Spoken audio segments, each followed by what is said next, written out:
Hey guys, so in this video I wanted to go over rest times because this is a question my clients ask me all the time because I want to have a concrete number to go off of. So first off, the reality is that however long you should rest in between your sets is literally until you feel quote-unquote ready to go. Your body will kind of tell you, like, once you feel like quote-unquote recovered and quote-unquote ready psychologically to go. Just to get this out of the way, a general guideline is 1 to 2 minutes on single joint accessory movements like lateral raises, tricep push downs, bicep curls, movements that are single joint that just don't use a lot of muscle. They're more isolation in nature, and then resting more around 3 to 5 minutes for heavy compounds, so like a deadlift, a squat, a bench, something like that. A multi-joint movement that utilizes a lot more muscle and disrupts the nervous system to a larger extent. Now to just go a little bit more in depth on this and the nerdiness about like what actually resting in between your sets does and why it's important to actually make sure that you are taking appropriate rest periods. First off, I want to make it very, very clear. If you go into like a NASM certification or like a personal training certification, they'll kind of say, oh, well, if you're doing hypertrophy, you need to lower your rest times. And while that is true in the sense, you don't need as much rest in between hypertrophy work generally, just because the loads aren't as high and the disruption of the nervous system is not as high per set, so it takes a little bit. Basically, the nervous system takes the longest time to recover in between sets, in between sessions, as opposed to the muscular system. Basically, with the muscular system, you're just waiting for metabolites, hydrogen ion flux, stuff like that to get out of the muscles so that you're not burning anymore and whatever, so that your muscles can actually have a forceful contraction. But then our nervous system also does govern the contractions, so you do need to rest a little bit longer.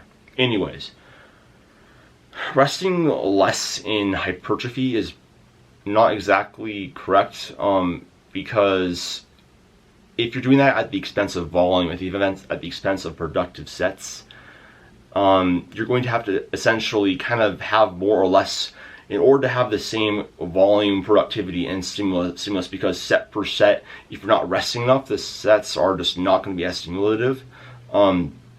You're going to find that you're going to just have to do more sets to get the same result. So resting enough is important. But in general, you probably will feel more ready to go in hypertrophy phases.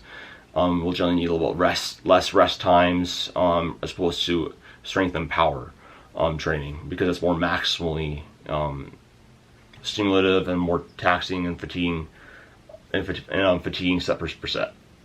But basically, the biggest questions that you need to ask yourself in between sets, if you want to have a checklist, because you obviously use the 1 to 2 minutes for accessories and 3 to 5 minutes for compounds, and I understand that not everybody can just wait. You know, they can't just go when they feel ready, because maybe you only have 30 minutes to train, maybe you only have an hour to train, so you can't just rest forever and just go when you feel ready. That's just not really proactive for you. As a personal trainer, I understand this as a coach, you know, working with multiple populations. So, but to go on the checklist. So, the number one, with the question I would ask is, has my target muscle actually recovered? So, if I am doing a bench press, has my chest actually recovered enough in between sets to do another productive set of bench press? And a good way to know this is, do I feel, you know, still tight? Do I still feel a large degree of disruption? Is my chest still burning? Stuff like that. If you don't feel ready to go muscularly, if you're still having that burn, if it still feels like, you know, man, I still feel a really big degree of disruption, you know, I still have like this huge pump that's just, you know, the metabolites haven't cleared, then rest longer, because if you try to get in another set, you're going to get like 3 reps and you're supposed to get like 10, and that's not good. And the second is going to be, has the nervous system actually recovered enough so that it's not a limiting factor to muscle performance.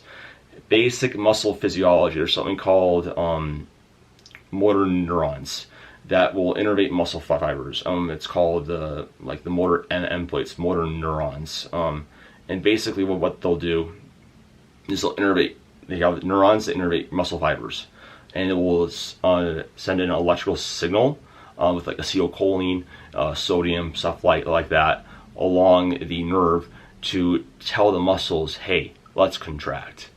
So basically, the reason why I say that you want to wait until that is because if your nervous system is literally not recovered, where you literally cannot send that contraction, you have not allowed chemical messengers like acetylcholine, and like sodium and all these other things, so you can actually fire action with potentials and electrical signals to the muscle to tell them to contract.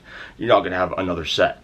Now, a really good convenient thing is that there's a really high degree of central fatigue with the brain, with a correlation with actually how ready you are and how neurally recovered you are. If you're kind of like looking at the barbell and you're just like, nope, not yet, that's a pretty good sign that your nervous system still isn't recovered, and you should probably rest a little bit longer. And third, has a cardiorespiratory system actually recovered? Am I still breathing heavy? Because remember, weight training is not cardio. We want to actually be able to have a good productive set. If you're breathing so hard after a set of squats and you're still breathing hard the next time that you do another set, you're not going to stop because your muscles get out. You're going to stop because you freaking were going to die because your heart rate was about max heart rate, and you're going to exceed it if you got a target set. That's going to limit your target muscle performance. And then four is going to be, have your synergist muscles actually recovered enough, because synergist muscles are basically assistance muscles to the main muscle. So for a squat, for example, is my lower back still burning? If the answer is yes, don't do another set, because that's going to be a limiting factor. You're not going to stop because your quads gave out, or your quads are a limiting factor. You're going to stop because you had too much metabolite build up, and because you had too much soreness and disruption still in that synergist muscle, that assistance muscle to the primary muscle group. It limited your performance on that target muscle. So the main reasons why you want to make sure that you're resting enough is just because allow for recovery of your body systems, mainly the muscular system, the nervous system, and the cardiorespiratory system. You want to be able to clear lactate and metabolites from the muscles. And basically, a really good way to know that is primarily it's still burning a lot. You don't want to go when the target muscle is burning a ton. You want to have recovery of energy systems, mainly anaerobic energy systems, and this has to basically anaerobic. It occurs without oxygen, so that's what weight training is. It's basically 30 to 60 seconds, or actually around 30 seconds of all-out activity. So you want to have clearing of lactate and metabolites are part of the anaerobic energy system, build up with glycolysis and stuff like that. And then you also want to have recovery of nervous system disruption. So again, motor M plate, we don't want to have, we want to be able to actually send a signal to the muscle to contract forcefully. So we have another target, another productive set. So basically, that's the whole scientific, nerdy explanation of why you want to rest enough, why rest is important, a basic checklist to go through, and then, but really, if you are limited on time, then timing your rest periods about 1 or 2 minutes for accessories, auto-regulate based off of these metrics, and 3 to 5 minutes for compounds, and then again, auto-regulate based off of the same metrics. And that will be a really good guideline. And then for those of you that really don't have a time restriction, or really want to make the most out of your sessions, just go when you feel ready. And ready could be again defined by these question boxes to tick off. Now, I really want to say you don't want to just be resting for like freaking 10 minutes in between your sets, because you don't want to be in the gym forever and be like, full recovery is not necessarily the goal, because some level of fatigue does signal adaptation. If you're fully recovered, you're probably not making your best gains, because again, you can really full recovery is never really the goal, because every single body system kind of recovers on a different time frame. So just go when you can feel ready to have another productive set. So anyways, I've ran over long enough. Hope this has made sense. If you guys are interested in, so please make sure to like and subscribe. If you guys are interested in coaching or programs, look at the links down below. And then follow me on Instagram at Adam D. Peeler. I'll catch you guys in the next one. Later.